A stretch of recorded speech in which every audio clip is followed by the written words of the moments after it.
हर हर महादेव, जय भोलेनाथ। नमस्कार, मैं साधना पांडे मार्गदर्शन पे आपका स्वागत करती हूँ। पूरे जीवन में आप इतना पाप नहीं कर सकते जितना पाप इस एकादशी से नष्ट होता है।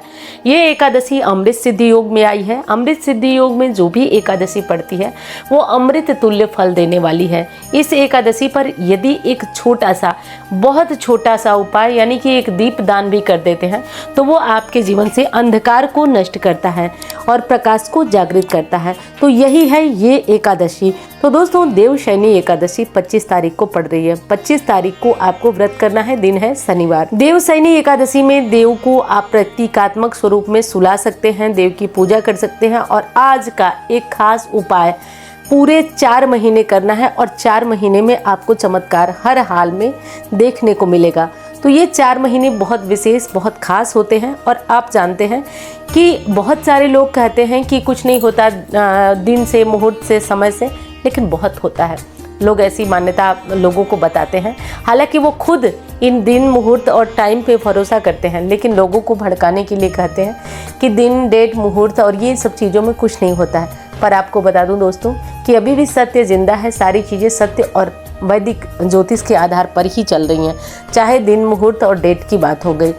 तो 25 तारीख को पड़ रही है देवशयनी एकादशी। चातुर्मास भी प्रारंभ हो जाएगा। एक छोटा सा काम है जिससे आपको पूरे 4 महीने करना है और फिर आप देखिएगा आपको बहुत सारा चमत्कार देखने को मिलेगा। आपके जीवन में जो भी बाधा, रुकावट, देखिए मैं हमेशा आपको उपाय बताती हूँ, छोटे छोटे या बड़े बड़े। आपसे बता दूँ कि इनमें से यदि आप कोई भी उपाय, सारे नहीं लेकिन कोई भी करते हैं, तो मैं इतना दावे के साथ कहती हूँ कि आपको फ़ायदा होना तय है। बस विश्वास बना के रखिएगा। कुछ लोग दिमाग ही पहले बना लेते हैं कि उन्हें जो है इस उपाय को नहीं करना, या बहुत सारा संदेह है कि क्या करें, कैसे करें। कई लोगों ने तो कई नास्तिक लोगों के नाम भी लिए कि अब हम उनकी वीडियो देखते हैं, हमें भगवान पे भरोसा नहीं है। तो मैं ऐसे लोगों की बात यहाँ नहीं कर रही हूँ। अगर थोड़ा भी विश्वास जीवित है तो विश्वास आपको फिर से दिलाती हूँ कि आप उठ खड़े होंगे, जीवन में उजाला आएगा।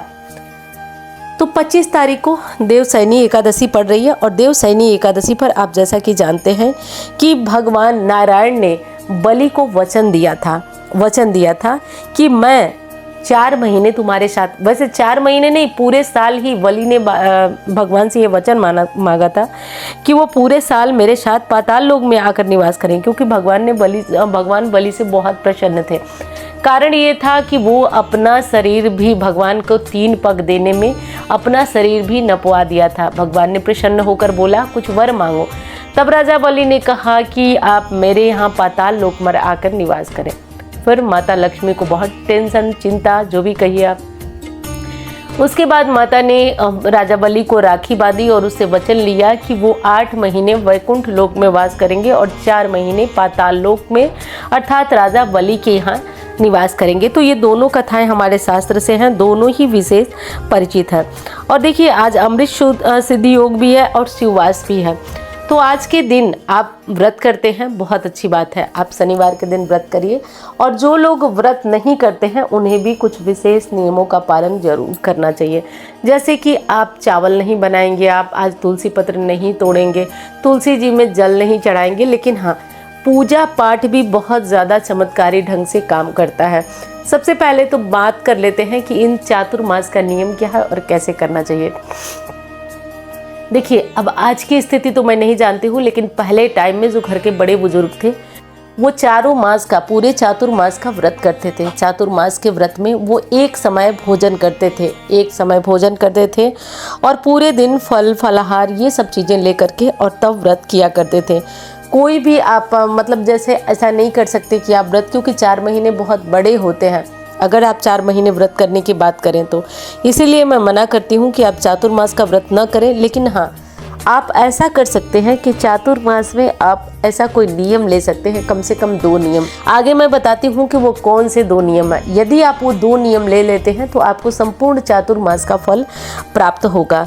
तो सबसे पहली चीज़ कि 25 तारीख को, 25 जुलाई शनिवार को एकादशी है। एकादशी के दिन सुबह समय से जग जाइए। आप जग करके आज केले के वृक्ष की, और आज केले के वृक्ष की अगर ना भी कर पाते हैं तो आज आपको सबसे ज़्यादा फलदायी होगा पीपल में जल सींचना। पीपल में जल सींचिए, केले में जल सींचिए, क्योंकि आज जो है एकादशी है। एकादशी के दिन यदि पीपल या केले की पूजा की जाती है तो वो और अधिक फलदायी होती है। एक बहुत छोटा सा उपाय मैंने आपको बताया था कि आप पीले रंग का सूती धागा ले लीजिए, या नहीं मिलता है सफ़ेद रंग का ले लीजिए, और उसको हल्दी में कलर करके 7 बार पीपल वृक्ष की परिक्रमा करके उसको लपेट दीजिए। आप यदि ऐसा कर देते हैं तो आप देखते हैं कि जो भी जीवन की रुकावटें होती हैं, परेशानियां होती हैं, वो धीरे धीरे समाप्त होती हैं। लेकिन हाँ, आपको ये करते हुए राम रामेति रामेति रमे रामे मनोरमे सहस्त्र नाम तत्तुल्यम राम नाम वरान्य ऐसा बोलते हुए ये कार्य करना है। अब बारी आती है कि तुलसी की पूजा आराधना और परिक्रमा।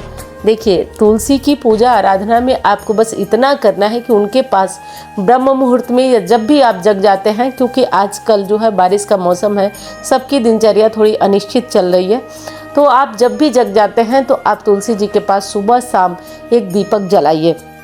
और मैं यहाँ पे बात करूँ अगर सबसे बड़े उपाय की, तो देखिए दोस्तों, शास्त्र में कहा जाता है ना कि चातुर्मास में यदि कोई सबसे महत्वपूर्ण उपाय है तो वो है दीपदान। चातुर्मास में आप चाहें तो 3 स्थान बता रही हूँ, तीनों में से कहीं भी आप दीपदान करें, आपको अक्षय पुण्य की प्राप्ति होगी। लेकिन हाँ, महिलाएं पीरियड्स में छोड़ दें, बाकी टाइम आप ये काम कर सकते हैं। जैसे कि आपको क्या करना है कि आप भगवान की पूजा आराधना करें गौशाला में या पीपल वृक्ष के नीचे, लेकिन पीपल को रविवार को छोड़ करके, या फिर आपके घर की तुलसी। इन तीनों स्थानों में से यदि कोई एक स्थान पर भी पूरे चातुर्मास आप दीपदान करते हैं तो आपको अक्षय पुण्य की प्राप्ति होती है। ये सबसे बड़ा पुण्य है जिसको आपको मानना पड़ेगा। अब आइए बात कर लेते हैं कि एकादशी का पारण कब और कैसे करना है। देखिए दोस्तों, एकादशी तिथि प्रारंभ हो रही है 24 जुलाई को और समाप्त हो रही है 25 जुलाई को। तो 24 जुलाई को दशमी युक्त एकादशी है, 25 जुलाई शनिवार को आपको व्रत करना है, ठीक है।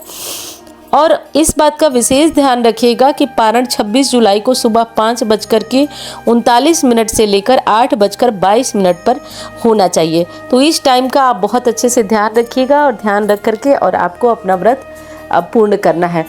चातुर्मास लग रहा है, चातुर्मास में एक विशेष नियम। और हाँ दोस्तों, आपसे प्रार्थना करती हूँ कि यदि वीडियो आपको पसंद आए तो आप लाइक करिएगा। चैनल को आपने सब्सक्राइब नहीं किया तो ज़रूर करिएगा, क्योंकि आप शायद कल्पना भी नहीं कर सकते हैं कि जब भी परिस्थितियां बहुत विपरीत होंगी या होती हैं, तब भी आपके लिए बहुत महत्वपूर्ण होता है वीडियो शूट करना, और उस टाइम आपका मोटिवेशन बहुत काम आता है।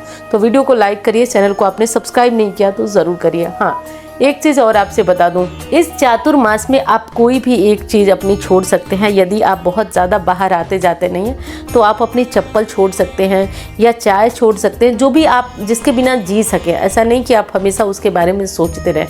यदि चप्पल छोड़ते हैं तो सर्वश्रेष्ठ होगा। उसके बाद इन 4 महीनों के बाद आप चप्पल का दान कर सकते हैं, और चप्पल का दान करके जब आप चप्पल पहनते हैं ना, तो माना जाता है कि आपको मतलब स्वर्ण दान से भी बड़ा पुण्य मिलता है। तो आप ये कार्य कर दीजिएगा, क्योंकि मेन चीज़ एकादशी तो आप लोग जानते हैं, मुझे उपाय बताना था आपको। और ये सारी, अच्छा एक चीज़ और आती है कि देव को कैसे सुलाएं।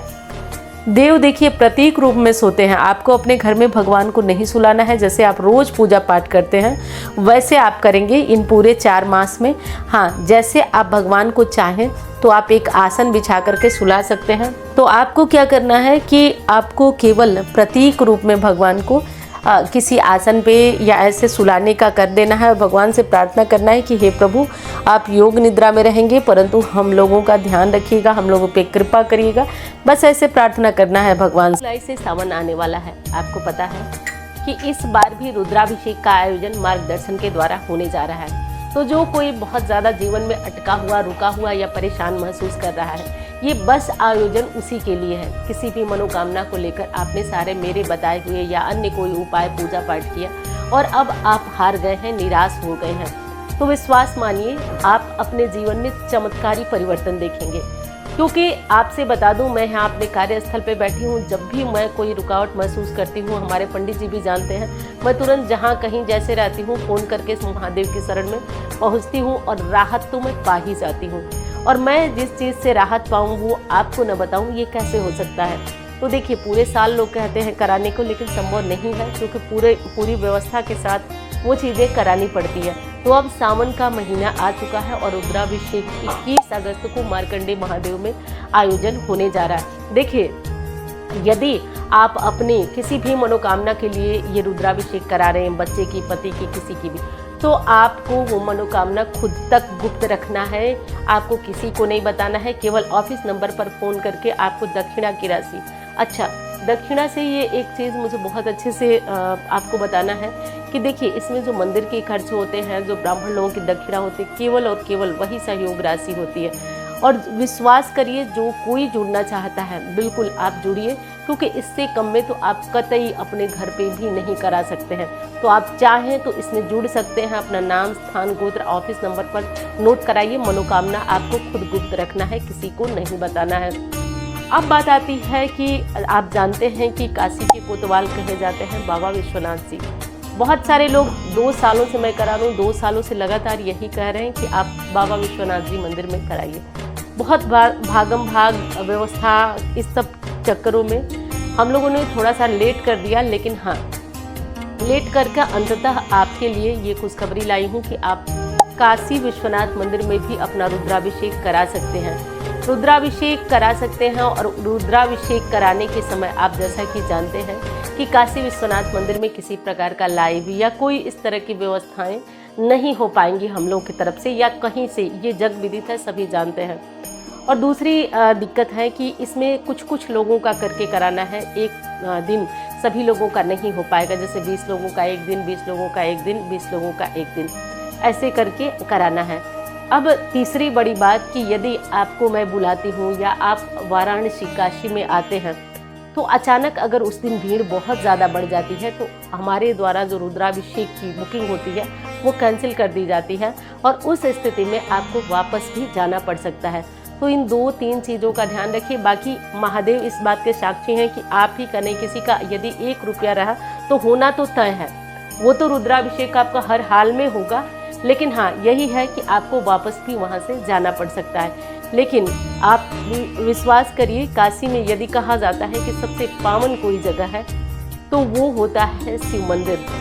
शिव मंदिर, वैसे काशी तो महादेव के त्रिशूल पे ही बसी है, लेकिन मंदिर, और दोनों ही मंदिर अपने आप में बहुत प्रमुख मान्यता रखते हैं। तो आपको आना है तो बिल्कुल आइए, लेकिन एक बात जो काशी विश्वनाथ मंदिर में, उसका ध्यान जरूर रखिएगा। दूसरी बात कि काशी विश्वनाथ मंदिर हो या कोई भी मंदिर, देखिए दोस्तों, मैं आपसे यूं ही नहीं कह रही हूँ, इन मंदिरों की बात ही अलग है। आप जाएंगे चाहे जितना भी टेंशन में, आपका टेंशन दूर होना, अगर विश्वास है तो 3 महीने में रिजल्ट आपके हाथ में होगा, आप देख लेंगे। और बहुत सारे लोग इससे अपनी परेशानी से निकल चुके हैं। मैं 2 सालों से रुद्राभिषेक करा रही हूँ, आप लोग देख रहे हैं। तो जिन किसी को जिस मंदिर में कराना है, कहीं भी आप अपनी मनोकामना मत बताइएगा, नाम, स्थान, गोत्र बोलिएगा और उसके साथ आप नाम, स्थान, गोत्र के साथ आप पंडित जी लोगों की दक्षिणा है वो बुक करके और ऑफिस नंबर पर अपना ये सब चीज़ें भेज दीजिए, नाम, स्थान, गोत्र, ताकि आपका रुद्राभिषेक का जो सीट है वो बुक कर सके। देखिए, सीट से मैं कहना चाहती हूँ आपसे कि इसमें कोई भी निश्चित सीमा नहीं है। जब भी मुझे लगा कि अब नहीं हो पाएगा, वो तुरंत चीज़ें रोक दी जाएंगी। और ये हर साल होता है कि बाद में लोग कहते हैं कि दीदी ऐसा हुआ, वैसा हुआ, मेरे घर में ये परेशानी थी, मैं नहीं कर पाई। तो आपसे ये बता देती हूँ कि उस टाइम मतलब मेरी भी मजबूरी समझिए, हर चीज़ को करने में थोड़ा सा ज़्यादा मेहनत और हर चीज़ करना पड़ता है। तो उस स्थिति में नहीं, तो जिन किसी भाई बहन को रुद्राभिषेक में भाग लेना है वो पहले ही ले लें, क्योंकि व्यवस्था अनिश्चित है। हो सकता है कि बढ़ सके और हो सकता है कि आप 15-20 दिन पहले ही व्यवस्थाएं आपकी, मतलब लोगों के ऊपर है, अगर बढ़ जाते हैं तो वो ख़त्म, या फिर यदि मंदिर से मुझे इजाज़त मिल जाती है कि और लोगों का करा, क्योंकि बहुत कम संख्या में मुझे मिली है। तो जो लोग कराना चाहते हैं वो अपना नंबर, अपनी सीट पहले ही बुक कर लें।